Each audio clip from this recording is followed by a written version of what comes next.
Саламатсыздарбы, урматтуу НТС телеканалынын көрүүчүлөрү, эфирде кайрадан эсимде берүүсү. Биздин студиянын бүгүнкү мейманы Алмаз Исман. Алмаз Исман журналисттер чөйрөсүндө кесиптеш, биздин кесипте журналист катарында белгилүү. Бирок соңку жылдары Алмаз Исман ошол Кыргызстандын экинчи борбору шаары болгон Түштүк борбор деген расмий статуска ээ Ош шаары арналган долбоорду жетектеп, ошону азырынча интернетте, социалдык тармактарда жылдырып келе жатасыз. Биздин студияга кош келиңиз. Анткени бул мисалы шаарларды, Ош шаары болобу, биз көп эле нерсени билгендей, көп эле нерсе бизге белгилүү болгондой сезилет да, бирок изилдей келсе, карай келсе, чынында эле биз өзүбүз билбеген. Ал тургай мына ошо шаардын өзүнүн тургундарыбыз деген адамдар билбеген нерселер чыгат да. Сиз ушул Ош бул социалдык тармактарда, Фейсбукта Ашане, Оштуктар деген бир группа бар, туурабы?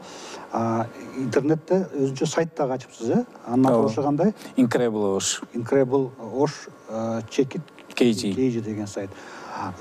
Бул сайттан ушул долбоорду эмне максат менен, эмнени көздөп ачтыңыз эле? Максат баягы журналистиканы баштаганда, 2000-жылдары Оштун 3000 жылдыгын катуу майрамдаганда, ошол эсимде калган. Эмнеси эсимде калган? Баягы бүт иш-чаралар стадиондо, анан театрда болгон, бизди карапайым элди киргизген эмес деп, полностью город оцепленный болгон. Анан ошон кийин майрам бүткөндө мен ойлогом, ушу китептер, кино, бир нерсе, календарь, карта чыккан болуш керек деп кызыкканмын да. Издеп көрсөм, бир да карта деле жок, китеп деле жок. Анан 74-жылкы Совет Союзунун Кыргыз драма театрына өтүп кетаткан Москвичтин бир открыткасы бар. Ошол баарыбызда ошол открытка бар да. Ошто бир эле ошол открытка чыккан. Анан 62-жылы кара түстө 10 дана открытка чыккан да. То есть Ошту чет өлкөдөн туристтер, меймандар келгенде, Орто Азияда, Борбордук Азия эң байыркы шаарлардын бири Ош, Кыргызстанда ошол Ош деп сыймыктанабыз дагы, бирок Оштун тарыхына, маданиятына, ошонун көптүрлүгүнө арналган китеп же сайт же мындай жок дегенде, мына департамент туризмде баракчада жок да. Же бар болсо көпчүлүгүнө баягы стандарт бир легенданы коюп коюшат, бир кербен өтүп кетип атып, Ош деген, Ош деп койгон, ушунда Ош пайда болгон, Суламатовасы бар ушул депчи. Бирок эгер 3000 жылдык тарыхы болсо, жок дегенде бир 500-600 жылдык тарыхын жазса болот эле да. Анан мен ошого өкүнүп ойлодум, жок дегенде анда сайт болуш керек депчи. Анан бир тааныштарым Оштун тарыхы боюнча бир маалымат сурап калышты, өздөрү табылбай калышыптыр интернетте. Анан мен жардам бердим. Ошондо анан издеп көрсөм, тарыхына, маданиятына, Ошто жашаган адамдарга арналган бир да сайт жок экен да. Анан ал маалда каражат жок эле, анан мен социалдык медиалардан баштадым да. Социалдык медиадан анан көптөгөн Оштуктар, Ош шаары, Ош деген баракчалар уже бирөө ачып койгон экен. Бирок жалаң эле соодагер, мен бул жактан болом, сен каяктасың, бир нерсени сатып, мындай ушундай күнүмдүк көртөрлүккө байланыштуу. Мага андай кызыктырган жок да. Анан мен өзүмчө анан кайсысын алсам, анан бирөө тааныштар айтып калды. Анда сен Ашань деп ачы. Ашань деген жок экен. Ошуктар деп кыргызчасын уже элеп коюшту деди. Сага бербейт деди. Анан ушинтип Ашань деген баракчаны ачтым. Анан ал баракчага мен өзүм как ностальгия мындай кызыгып не алган үчүн адамдар мага башка өзүнүн сүрөттөрүн, жеке суроолорун, мына жерде мындай үй болгон, мындай скульптор жашаган экен, мындай тарыхчы болгон экен, Алымбек Даткан медресеси каякта болгон деп мен билбеген суроолорду жооп сурап башташты да. Анан ушуну кызыгып калдым. Ушунун баардыгын эле Фейсбукка эле чыгарбастан бир мындай жакшы мындай сайт ачып, ошол маалыматты сайтка топтоп, потому что Фейсбукта жазсаң, Инстаграм жазсаң, алардын архивине кетет экен да. Бир айдан таппай каласың экен. Бир жумадан кийин эле баягы ылдыйга түшүп кетет экен. Анан сайт керек деп, ушинтип сайт ачып, сайтта ушул Ошто жашаган инсандарга, Оштун тарыхына, Оштун маданиятына, тамагына, ашына, ошол эле тамак ашында эле көпчүлүгү Ош берекелүү шаар, тамактары мындай деп айтышат дагы, бирок ошого дагы арналган бир маалымат деле жок. Анда эле ошондо бул деле тарыхта баягындай мага айтты да, гастрономический антропология деген бар деп. Бул эмне десем, бул тамак аркылуу ушул элдин, шаардын, жердин тарыхын изилдейт. Значит, ал экономический нерсе болот. Мисалы, кайсы бир жылда күрүч жеген болсо, значит, ошого эмне түрткү болгон. Кайсы бирөө бир жактан күрүчтү алып келгендер же муну үйрөткөндөр. То есть через тамак аркылуу көп нерсени изилдесе болот экен. Аны мен ошого арнап ачтым. Азыр жакшы эле иштеп кетип атат. Негизги кемчиликтерин бири сайттын, баягы мен жумушчу тилим орус тили болгон үчүн биринчи маалыматтар көпчүлүгүн орусча жазып, орусча киргизгенмин. Азыр болсо мага менин кесиптештерим, ошол баракчада окурмандар, алар өз ыктыяры менен мага жардам катары кыргызча жазышып атат. Же болсо мен жазгандарын кыргызча которуп беребиз деп, азыр кыргызчада немелерди көбөйтүп атабыз, тексттердичи. Ушул минустар ушул болот. Ошол интернет сайтыңыз болобу же ошол Фейсбуктагы баракча болобу, Ашане дегенчи. Мисалы, Фейсбукта азыр көп эле да, ар бир жада калса ар бир айылдын, райондун сайты бар да, баланчалыктар, түгүнчөлүктөр. Анан мындай ири шаарлардын Фрунзе деген мисалы бир группа бар да, топ бар. Фейсбукта. Ошолордун баардыгынан сиздин ресурс интернеттеги эмнеси менен айырмаланат? Кеңирлиги мененби же тарыхка мындай тереңдеп тарыхты чагылдырасыздарбы? Эмнеси менен өзгөчө? Айырмасы маалымат менен болот. Ал жерде көбүнчө алар мындай мен байкадым, мындай бир эски жөн эле сайттар сөзүнөн чыккан открытка же бир ырды коюп эле анан ушинтип неме кылышат экен да. Бизде андай жок. То есть мен жөн эле эгер открытка болсо, бул сөзсүз Ошко тиешеси открытка болуш керек. Анан ыр болсо тоже Ошко тиешеси бар ырларды коем да. Анан жөн эле койбостон открытка, мен сөзсүз ушу открыткада ким тартылган, кандай имарат, автору ким, ошондо сөзсүз жазам да. Себеби көпчүлүгү мисалы баягы Ошто Токтогул паркында Токтогул нестелин өтөт да, ким жасаган билбейт. Алишер Наваи паркында Алишер Наваи немеси ат, анан мен изилдеп чыктым да. Көрсө бул мыкты Строгановский Москвада училищеда окуган архитектор, скульпторларды ушул 60-70 жылдары Кыргызстанга жөнөткөн экен да. Практика өтүп келесиңер деп. Алар Давид Хеидзе деген грузин, ошонто Ошто калып калган. Көп эстеликтери ошол жасаган. Курманжан атканда эстелигине ал кирген ошол. Азыр телекаш каза болуп калган. Ушундай нерселер жазып, анан бандай эски сүрөттөрү табылганда дагы жөн эле койбостон мен байкам керки группаларды жөн эле эски Ош 1901 жыл деп коюшат да. Мен сөзсүз артындагы маалыматты да жазам. Себеби мен багы тарыхчы болбосом да, мен оюмча баягы ар бир сүрөттүн сөзсүз баягы маалымат жазыш керек да. Мисалы, орустардын архивтерине мен Юдахиндин фото архивин таап алдым.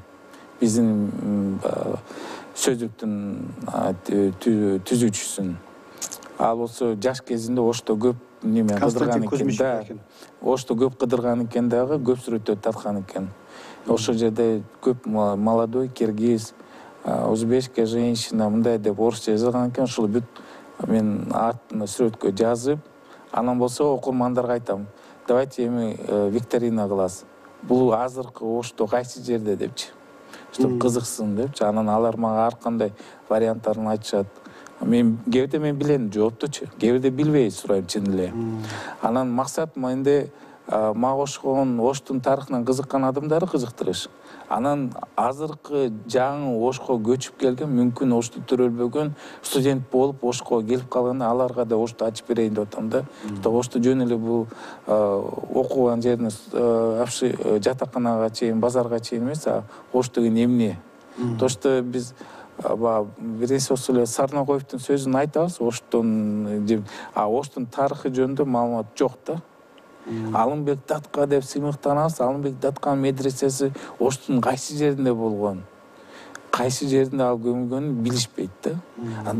Алымбек датка, Курман даткандай сыймыкташат, алардын жашаган жери каер болгон, медреселер каерде болгон, Ошко кандай чечеси болгон, ал жөнүндө маалымат жок.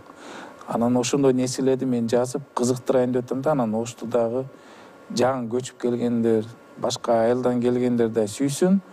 Анан Ошто жашап туруп өзүнүн жаша кичине мекенин тарыхын билбегендер билсин деп атам да.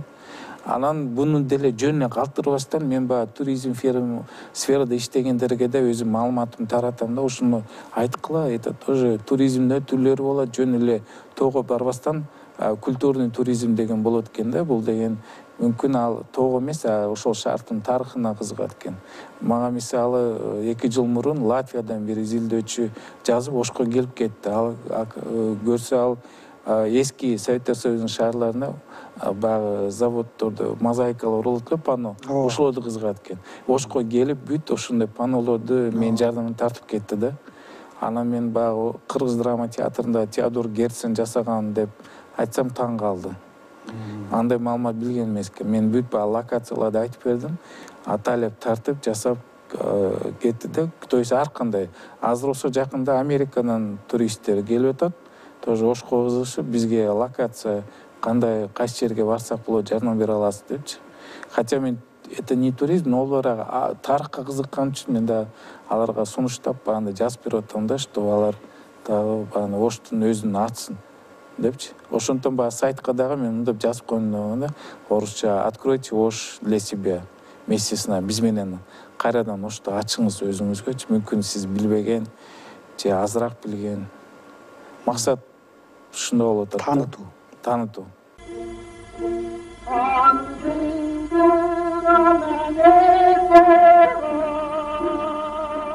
Дайым эле ал Тургай ошол шаарда туулуп өскөндөрдү деле биле бербейт да. Кээ бир райондун, кээ бир имараттын тарыхын деп ошентсеңиз мен эстеп кеттим.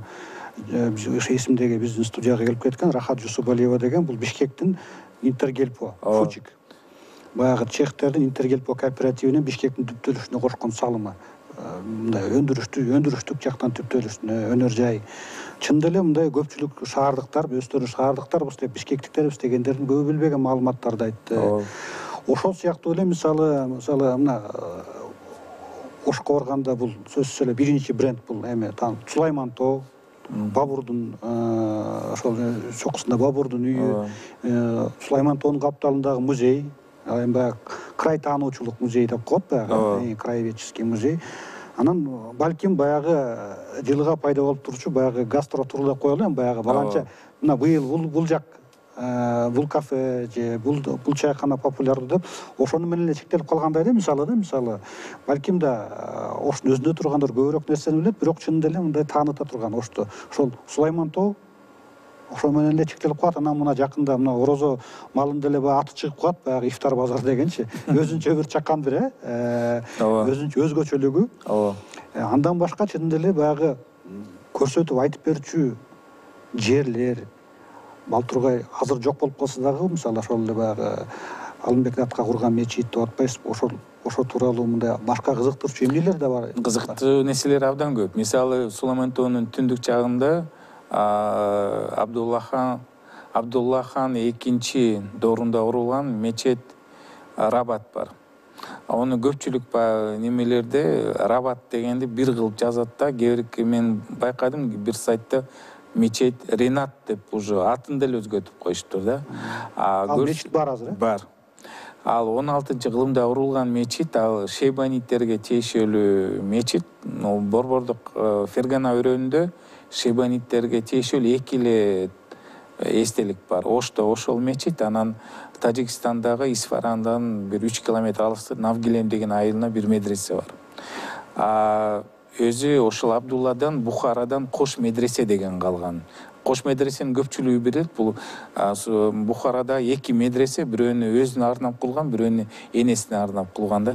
Кош медресе деп бири-биринен карап турушат ошо медреселер. Окшош, окшош, бири-биринен карап турат. Ал көп Бухаранын открытка сүрөттөрүндө чыгат да, Кош медресе деп коюшат. Ошол Абдулладан калган мечиттердин бири Ошто, бирөөсү Исфарада. Анан эмне үчүн Рабат деп койгон? Көрсө бул баягы ал Абдулла баягы шибаниттердин эмесине болгондо эң ушу Абдулланын заманында баягы өзүнүн империя мамлекетин кеңейткен экен да. Ошондо Ошко келип такалып калган экен да.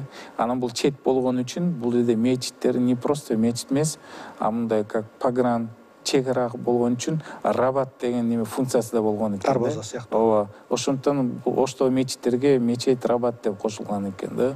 Бул Оштун өзгөчөлүгү. Ошол мечит Советтер Союзунун доорунда жабылган, ичинде цех болгон. Анан 43-жылы кайрадан ачылып убактылуу берген.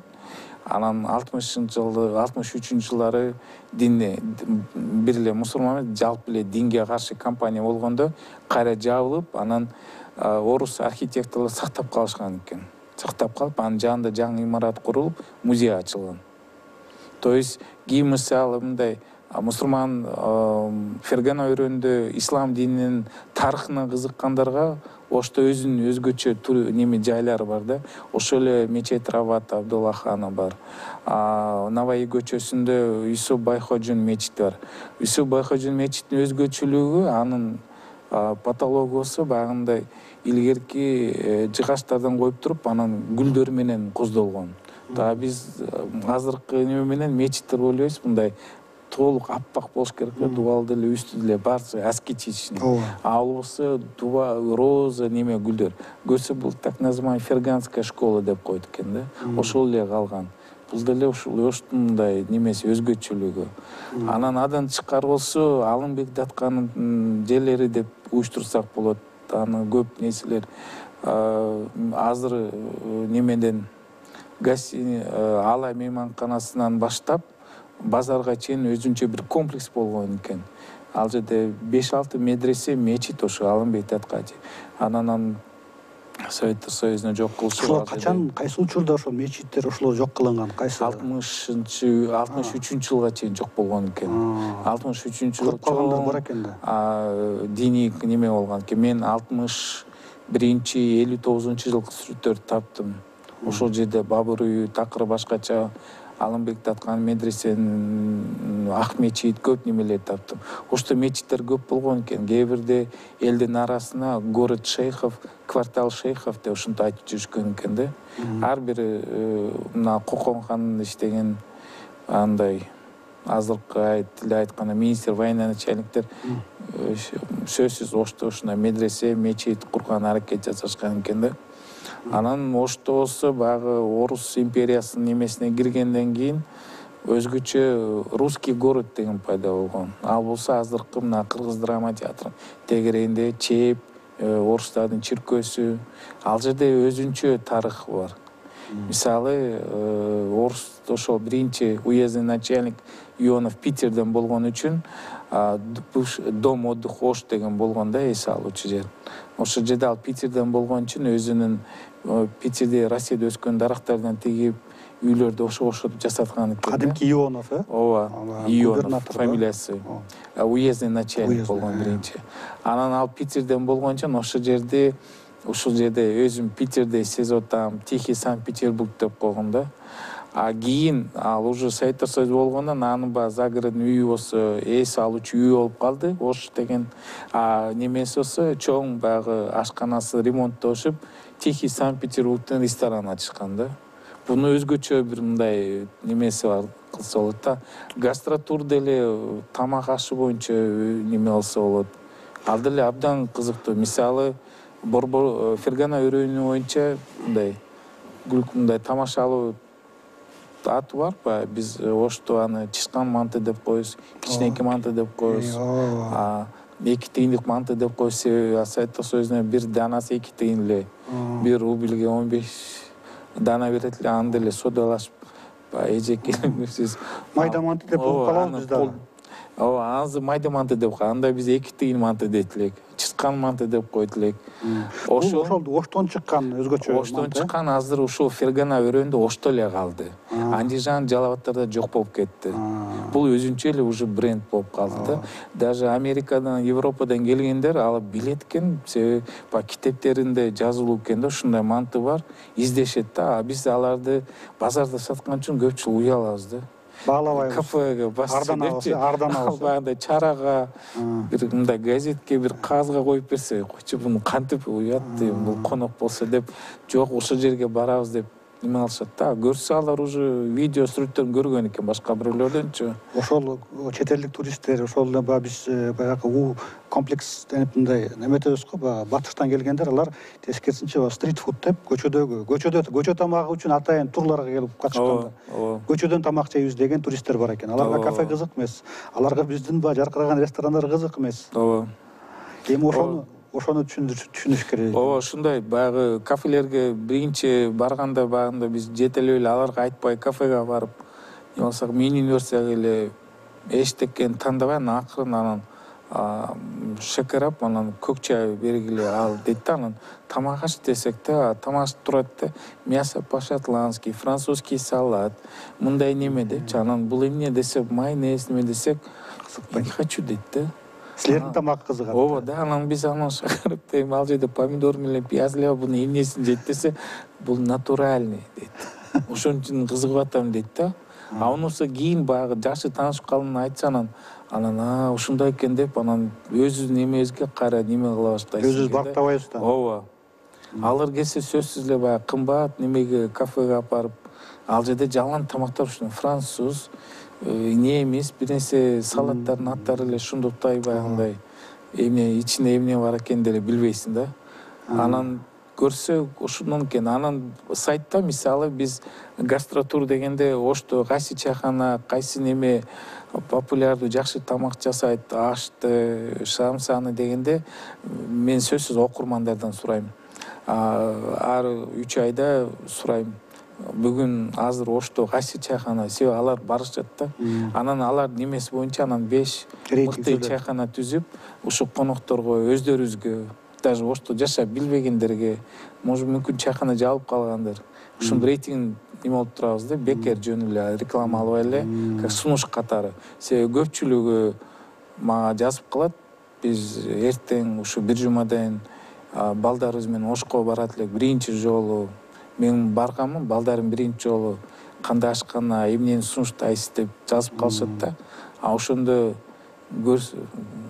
сүйүнөм бир четтен, өкүнөт, маалымат жоктугунда. Кичинекей эле өлкөбүз. Башка шаарлар капа болбосун, жок, менин оюмча Кыргызстан 2 эле шаар бар да, Бишкек кошуп.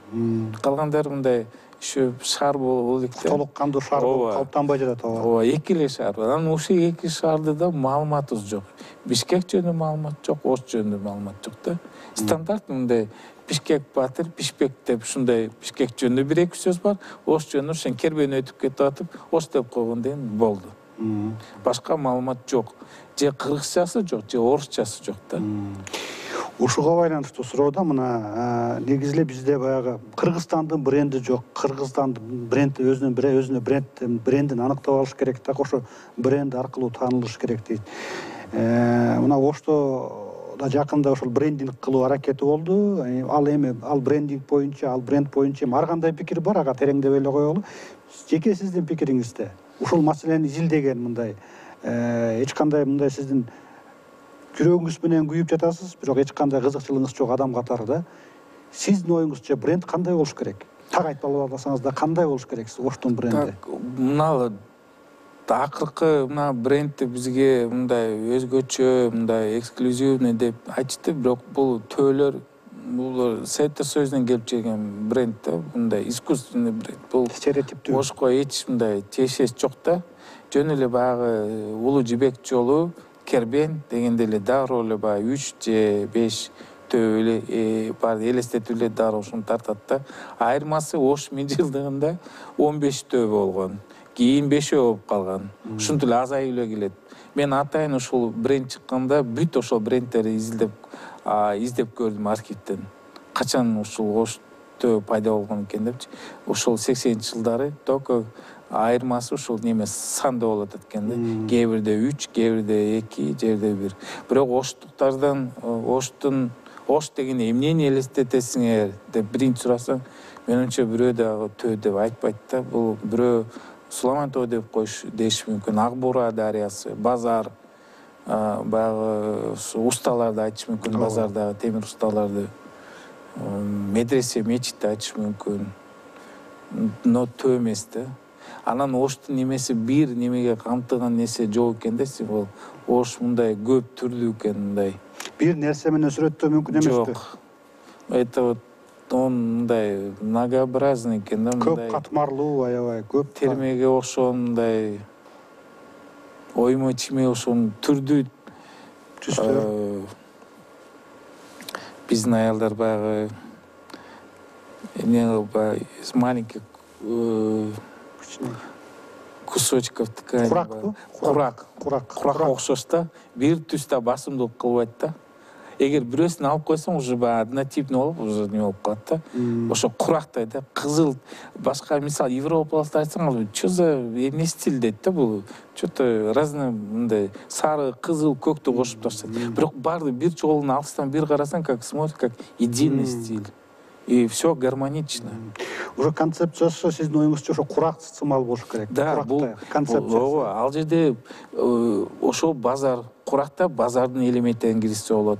Ошол эле мечит медреселердин, Орус империясына кирген эмес, тамак ашты, Ак Бура дарыясын, ошто жашаган адамдар, усталар, баары бир болуп эме болот да. А бизге болсо мына Заезжені, ушу Улуу Жибек жолу, Кербен деп эле эме болушат.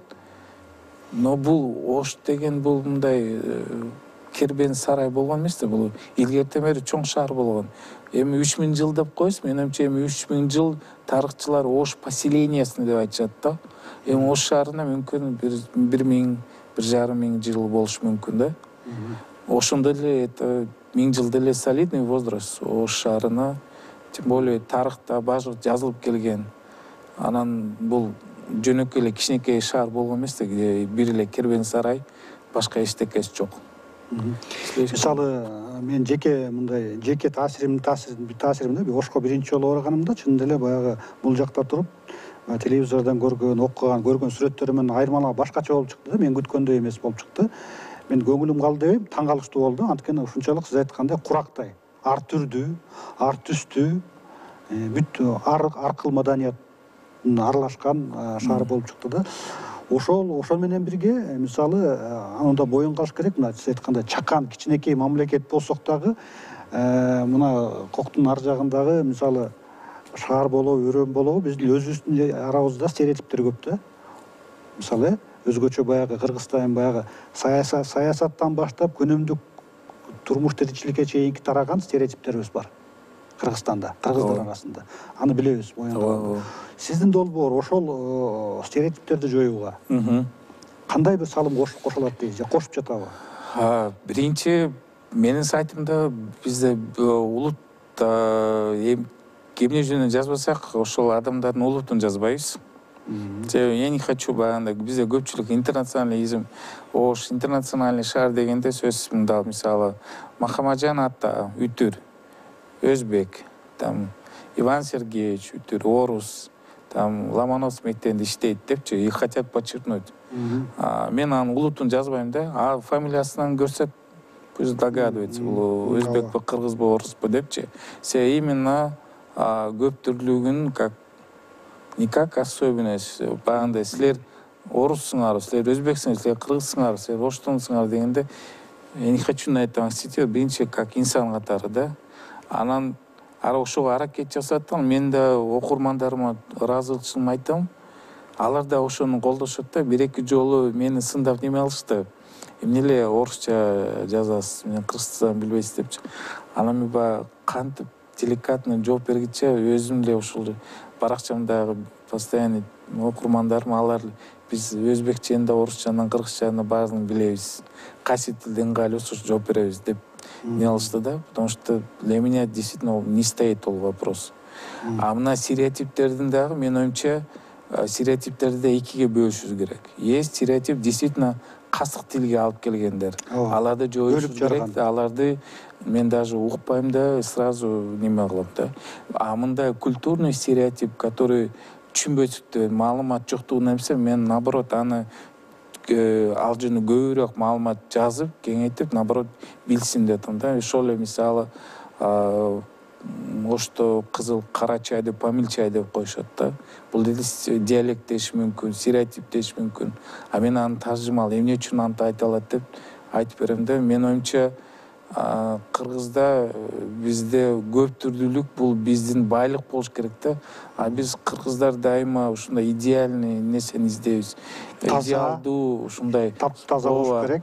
Ошол эталондуу болуш керек. Ооба, тил десек прям супер эталон издейбиз. Бул орусча кошуп сүйлөп атат, өзбекче кошуп сүйлөп атат. Бул таза сүйлөбөйт экен деп. Беш бармак болсо десе эң идеальный беш бармак. Силер бул аймакта силер билбейсиз.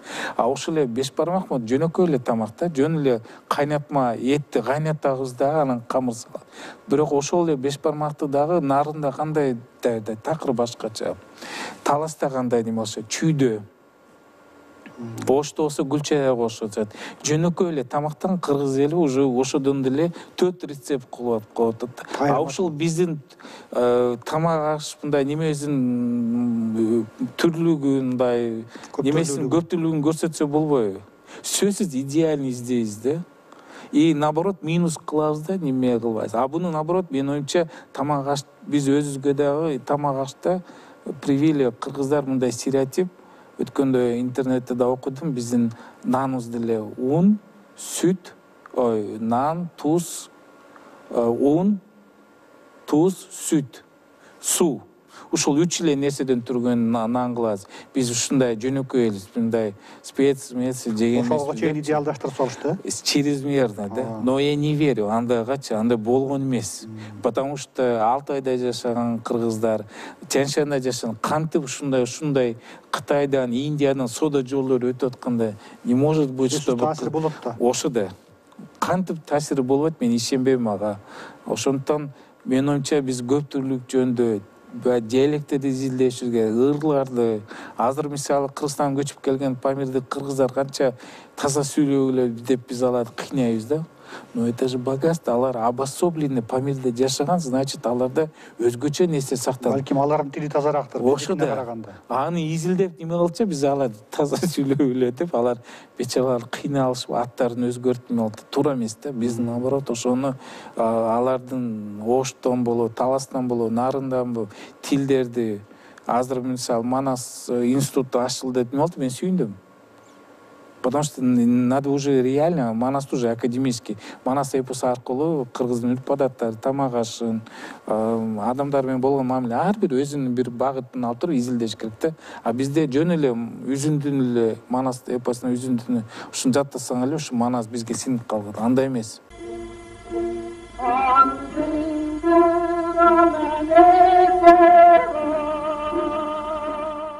Ал же тамак аш деген кыргыздын энциклопедиясы десе болот. Да, ошону изилдеш керек. Героикасын алып чыгабыз, жорт тигини чапкан, буну чапкан деп эле ошол жагын бир жакты болуп. Ал жерде даже баягы үйлөрдү кандай коздогон, боз үй кандай болгон. Тиричиликтеги нерселер бар. Ошолордун баарын изилдеп, это целая находка болот. Ошондуктан мен ошодагы ошондой нерселерди издеген аракет жасайм дагы.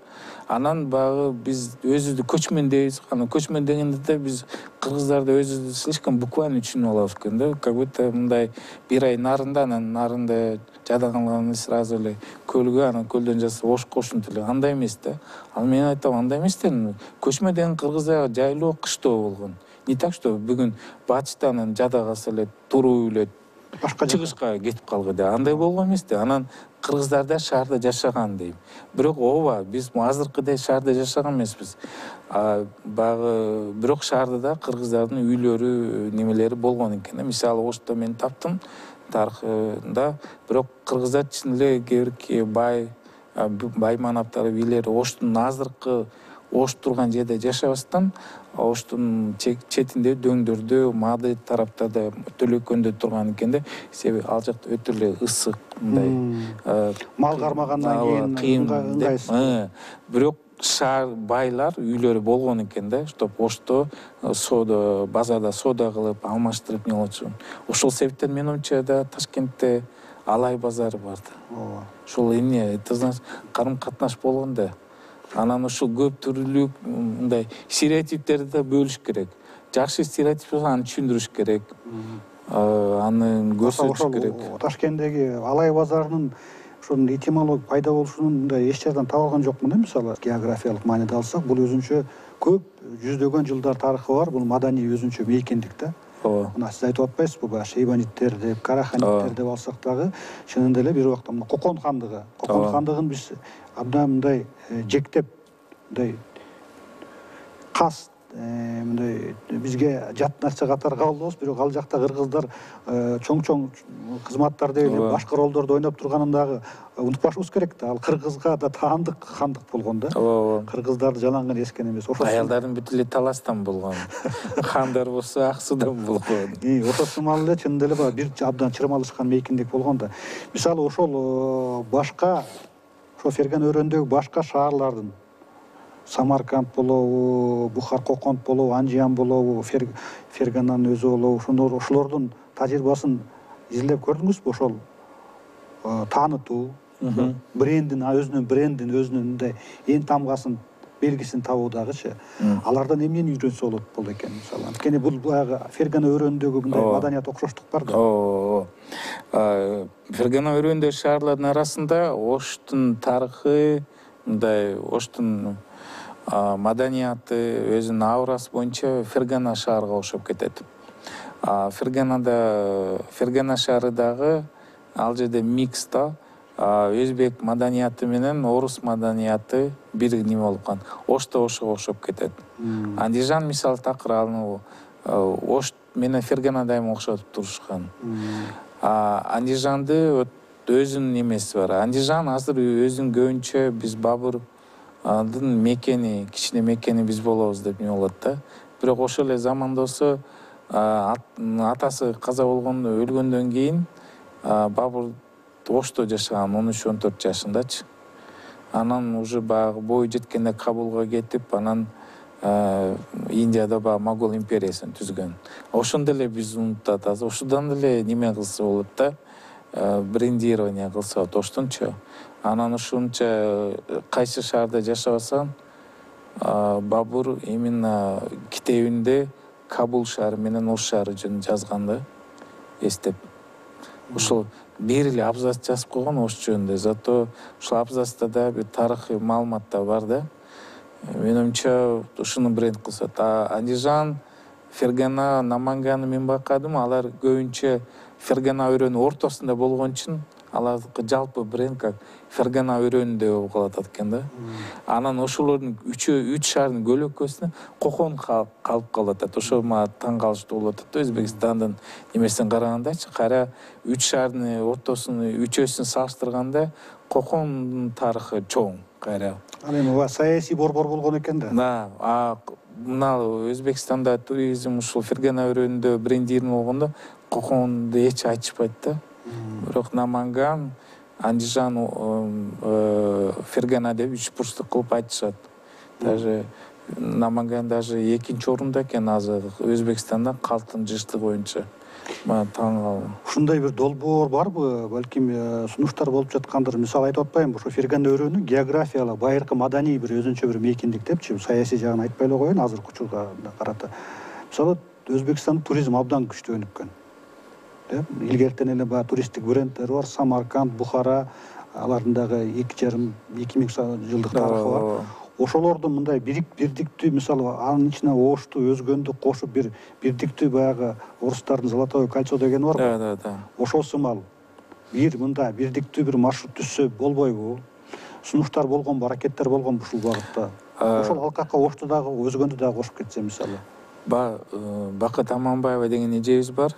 Археолог. Ошко көп немени, Оштун тарыхына, немесине көп изилдөөсүнө салым кошкон. Кстати, ошо именно Бакыт эженин демилгеси боюнча Суламантта ошо ЮНЕСКОнун тизмесине кирген да. Бул жерде Бакыт эжебиздин абдан салымы чоң, эмгеги. Анан ушу февралдын айында ушу Бакыт эже менен жолугуп сүйлөшүп калганда айтты. ЮНЕСКодо ушул идея бар экен. Самарканд, Бухара, анан аркылуу Худжанд, Коконд, Ош деп, анан Кашкарга ушундай бир линияда жибек жолу Борбордук Азия, Фергана өрөөнү менен өтүп кеткен дегендей ушундай максат бар экен. азыр дейт биз изилдеп атабыз дейт. Алар изилдегенден кийин эмнени изилдеп атат экен да, баягы ЮНЕСКОнун деңгээлинде. Да. Жергиликтүү Кыргызстан, Өзбекстан, Тажикстан археологдор сунуш кылыптыр, ЮНЕСКО колдоптур. Азыр ошол маршрутты издешип атат экен да аларчы. Кайсы маданий эстеликтери байласа болот, эпохаларды, чтоб маршруттар туура болсун депчи. Алар ушул далилдеп чыккандан биз анан